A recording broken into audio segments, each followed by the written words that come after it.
California's water issues are what we're seeing around the planet. As population keeps growing, there will not be enough water at some point in the future. If you think it's hard now, imagine a world 15, 20 years from now with climate change making it harder and harder. The system is broken. We would like to have rivers with some fish in them in the future. We may not have rivers, and we may not have fish. So do you want to do something? I'm doing good. Thanks for joining me to talk about River's End. Yeah, my pleasure. Well, you know, they say future wars won't be fought over oil, but over water. What do you think? Right. Yeah. I mean, they say that water issues are sort of, one of the big national and global security risks in the future. I believe it. I don't know if we're going to stop fighting about oil, but I hope we do. Yeah, definitely. As you drink a glass of water, very poetic.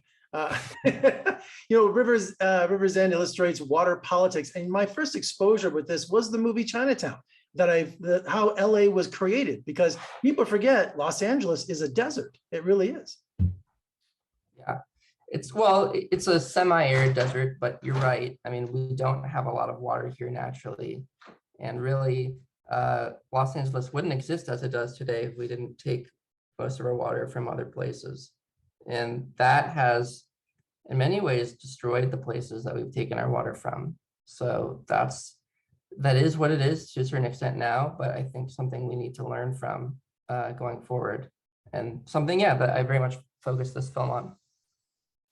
Yeah, well, definitely. Where is California looking to get their water? What water grab, like from the north or? Yeah, so the film focuses very heavily on the California Bay Delta, which is this one watershed in Northern California where 2/3 of Californians get at least some of their water. And it's also an ecosystem that's hugely important to California. It's sort of where salmon go to spawn. But unfortunately, we have 6 fish species now headed towards extinction there. And the farmers who work around that delta are starting to really struggle, because as we take more water from the delta, more ocean water flows in, and then their water is becoming more saline and salty, and that causes a lot of issues.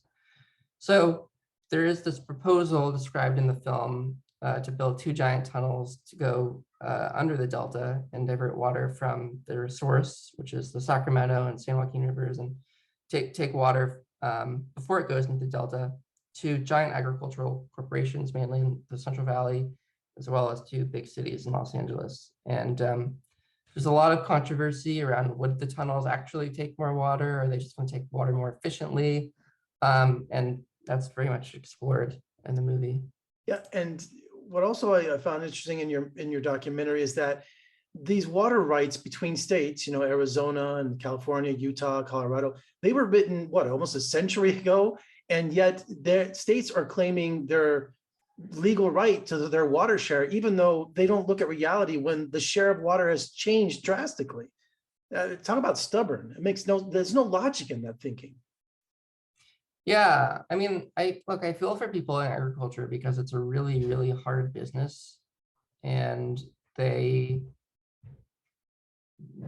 always try to get as much water as they can, but probably because many of them, especially smaller farms, feel like they need to in order to survive. And it's certainly, I get where the stubbornness comes from. I don't think they mean ill will, but at the end of the day, agriculture in California uses 80% of the water in the state.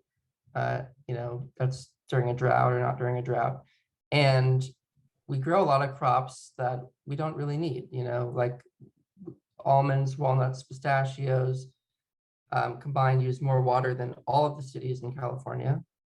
And we grow 80% of the world's almonds. We export these almonds to places like China, where a very select group of people in California profit off of that. And we don't see the wealth really trickle down into the communities in the Central Valley. So it's hard to kind of see why we do it on a big scale.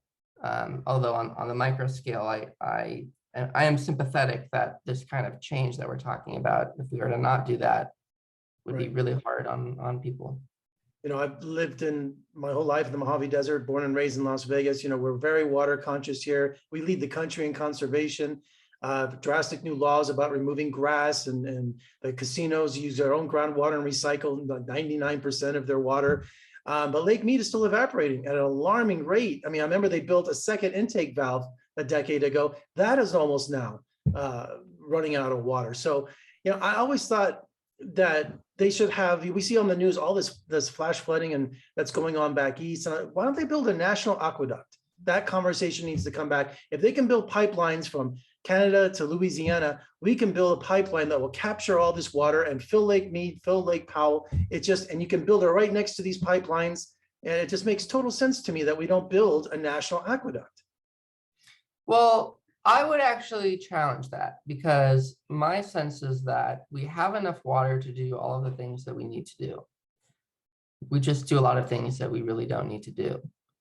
And I would also say that every time we go and take water from somewhere, in our history, at least in California, we've really kind of destroyed the areas that we go and take water from. So like in the film, for example, LA went and took water from the Owens Valley, really destroyed water from the Owens Valley, destroyed the Owens Valley to take that water. And in a way, the people who originally settled there, the farmers and ranchers that were there in the early 1900s, did the same thing to the Native Americans. And so I can't really imagine, if we're talking about some kind of a massive infrastructure project to take water, that we wouldn't, end up drying up some other place. And it just isn't necessary to grow almonds to, export them to China. So I just think a much simpler solution would be actually to just say, let's just leave X amount of water in our rivers. It's, 70% of water in our rivers, and the rest we can use. You're thinking government and business and industry are going to do the right thing. So that's wishful thinking, I think, on your part. So, well, I would say that, the majority of people don't know where their water comes from. So with water, we just don't have bare minimum level of interest to create the political will to do something like that. But I do think that it will happen. I just don't know if it's going to happen before, species head to extinction. But at a certain point, as climate change makes dry places drier, water will become a focus. That's my take. And River's End is your feature directorial debut. How was the experience? Wow. Well, I'm honored to have been able to do it, and it was an amazing experience, amazing learning curve. Took a long time.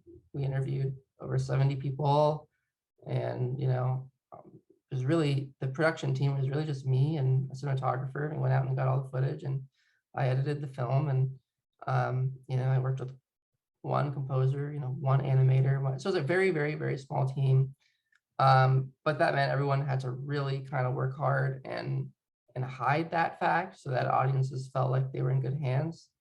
So it was an immense amount of work, but I got to learn how to do every single step of the process. Still learning. You're a true auteur filmmaker. Yeah. So I mean, hopefully the next one is a little bit bigger and a little bit less on me personally, but yeah, it's amazing. Jacob is a Las Vegas native. This is a topic that's near to my heart, and congratulations on an insightful documentary, and let's talk again soon. I appreciate it. Thank you, Jeffrey. Really appreciate it.